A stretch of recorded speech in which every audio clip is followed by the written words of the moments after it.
hello hello नमस्ते म के अरे मेरो नाम हेमन्त रोका छेत्री र म चाहिँ स्याङ्जाबाट होइन र म आएको कति महिना 1 महिना हुन लाग्यो बल्ल कोरियामा आएको होइन 1 महिना हुन लाग्यो नि त अब त 21-22 दिन भइसक्यो अनि ठिक छ रमाइलो छ यस्तै छ दाइ तपाईँ आएको कति भयो म अहिले त 1 वर्ष 4 महिना 5 महिना हुन लाग्यो तपाईँलाई कोरिया ठिक लाग्छ ठिकै छ ठिक छ अब त हामीलाई त्यो टाइम गयो थाहै लाग्दैन सुरु मात्रै हो क्या सुरुमा हामीलाई चाहिँ टाइमको धेरै उयो छ क्या है बिहान जाने बित्तिकै निन्द्रा खुलेको हुन्न राम्रोसँग अनि जान्छ थाहै हुन्न अनि त्यसपछि 5-6 महिना जस्तो लाग्छ कि 1-1.5 वर्ष हुन लाग्यो त्यो फेरि पनि 5-6 महिना जस्तो भर्खरै आयो जस्तो लाग्छ हाम्रो त छुट्टी मात्र छिटो जान्छ होइन काम गर्दाखेरि त्यस्तै हो अब छुट्टी 2 दिन हिजो सुतेर गयो आज पनि दिनभरि सुतेर अब यो माडतिर आउँदाखेरि जान्छ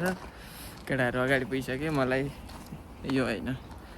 S26 अल्ट्रा दिएका छन् तपाईँलाई यो फोन कस्तो लाग्यो कोरियाको आफ्नो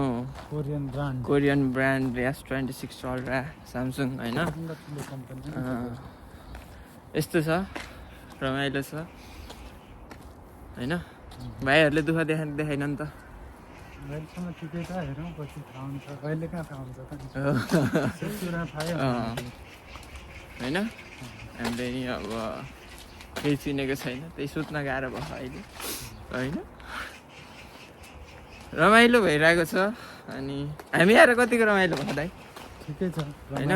पहिलाभन्दा रमाइलो छ कि छैन पहिला त खालि कोठामै हुन्थ्यो अहिले रमाइलो छ होइन जति धेरै भयो त्यति रमाइलो हुने त नि ठिक छ मलाई पनि रमाइलो भइरहेको छ घरको याद चाहिँ आएको छैन तर खाना चाहिँ मिस थकाली खाना मिस गरिरहेको छु त हुन्छ त त्यस्तै त हाम्रो अहिले रुम पनि त्यस्तै छ रुम पनि त्यस्तै आफूले मन लाग्यो पकाएर खान पाइए होइन होइन अनि हाम्रो पुरै व्यवस्थित भएको छैन क्या अहिले गन्जा गोल जस्तो छ नि त्यस्तै अहिले त्यस्तै छ कि अनि व्यवस्थित भयो भने सबै चिज ल्याएर ट्याक्क राख्न मिल्यो होइन व्यवस्थित तरिकाले अनि त्यसपछि राम्रो हुन्छ क्या यस्तै छ के गर्नु बिस्तारै मिल्छ कुरो मिलाउँदै जाने हो 5 वर्षपछि फेरि बोलायो भने फेरि 10 वर्ष बिताउनु छ है 10 वर्षभन्दा धेरै त बस्न के गरिन्छ थाहा छैन त्यतिखेरसँग पैसाको लोभ पो लाग्छ कि धेरै नै होइन अब अहिले त ठिकै छ ठिक छ तपाईँलाई पनि ठिक छ नि होइन चित्त बुझिरह है